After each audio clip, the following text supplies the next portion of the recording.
Okay, for the second activity, I'd like the class to have a debate on the merits of international trade. So I'd place students into different groups, and that group would be assigned a certain stakeholder's perspective.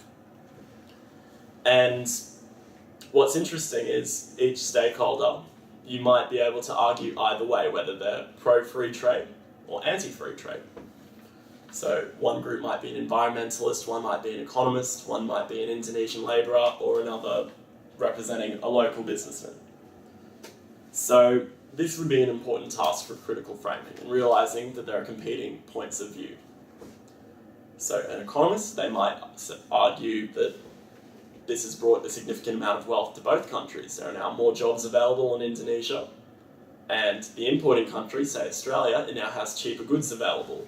An environmentalist might highlight the exploitation of natural resources, such as in the ABC video, how they've had to cut down all this rainforest with endangered orangutans in there to make room for the palm oil plantations. A local businessman might highlight how he's now able to employ more labourers. A human rights activist might say how this labour is exploited.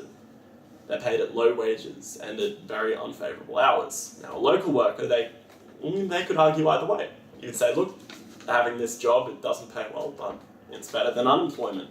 Or you could argue from the perspective that it's exploitive. They work in poor conditions. And so this will demonstrate how you have to have an understanding of multiple perspectives, and it brings all the class's opinions to the fore. And of course, as we're going along, I would write down arguments presented from each stakeholder's perspective on the board.